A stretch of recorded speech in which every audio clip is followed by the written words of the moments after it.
Greetings, students. This is Mrs. Lancaster, and this is going to be Chapter 3 homework assignment. And all of your tables and relationships have been set up for you. But you're going to be doing a series of 4 more complex queries so that we can look at the data in different ways. So we have our tables: categories, customers, employees, order details, the orders, products, and suppliers. You notice if we look at the orders, we've got a relationship here with order details. And we can get more information by clicking there, and that is because of the relationship that we have set. Now, the first thing in your instructions you're told to do is to create a query from the customers table and save it as shipping efficiency. So we've got the shipping efficiency query, and we've added all of our fields. Now, the new thing you're going to have learned this time is to do calculated fields. So we want to know how many days it takes to ship. So it's going to be ship date, and notice that we surrounded it in brackets, minus order date, and that gives us the days to ship. And then the next thing it tells you to do is to look for anything that had days to ship was greater than 30. But now be sure that you go through each step. It tells you to run the query, save the query, change the query. It's important for the AutoGrader that you go through each step and don't jump ahead. So here we have the data with days to ship more than 30. And that is called a calculated field.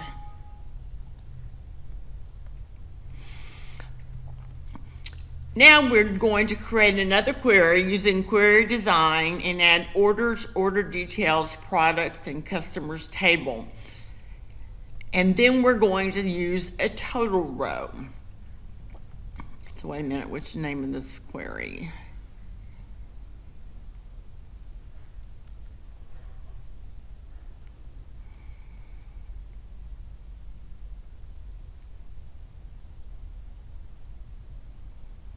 Order summary. Order summary has a totals row and a discount amount that is another calculated field. So up here in the ribbon, you need to click on totals and group by order ID so that we can get everything grouped together in our sums.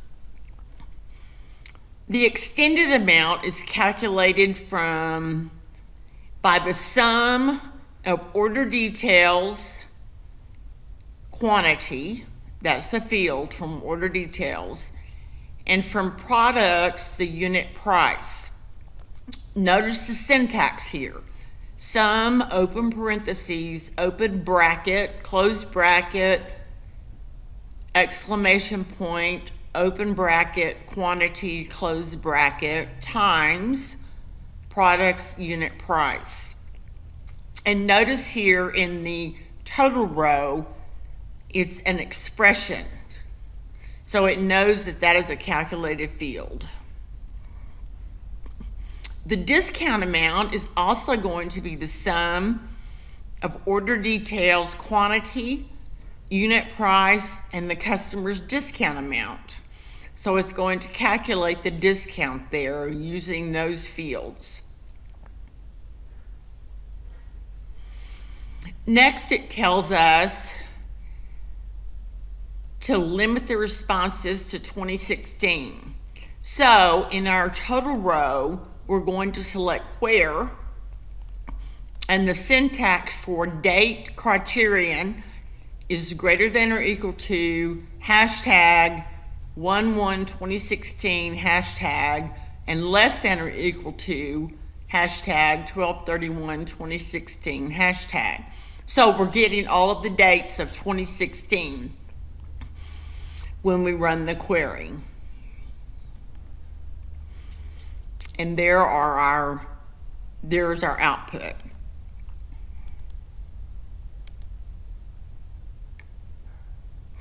And again, you need to do these steps in step-by-step sequence for the AutoGrader. Now we have created a copy of order summary query named order financing and switch to design field and remove the discount amount. Then we're going to do the payment function. We're going to use the expression builder to build the payment function. Again, the extended amount is the same as the previous query, but the sample payment is using the payment function. So we're going to go to the builder up here under query setup. We're going to the builder.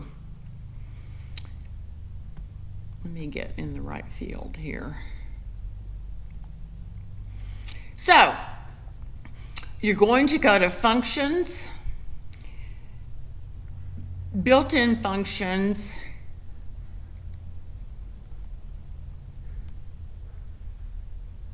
financial functions, and select payment.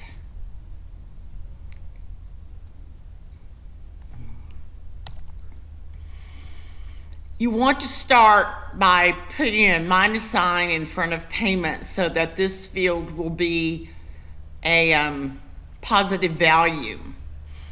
The first thing that you're asked to enter is that, if you look down here, it shows you the rate. So the interest rate, they tell you, is 0.5, and you must divide that by 12 so that you get a monthly interest rate. The next thing you see is periods. So we're doing monthly, so we're going to have 12 periods. The next thing is the field extended amount, which is the present value. That's the amount of the loan, and that comes from the field extended amount closed in brackets.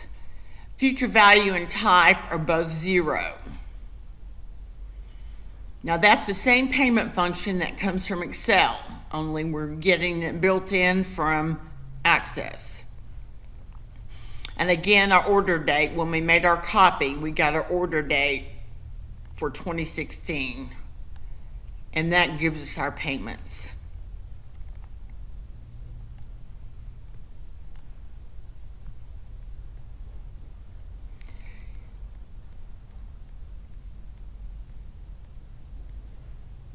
Create a copy of the order summary query named order summary by country. So we can see that we've got the totals row. We're grouping it this time by country.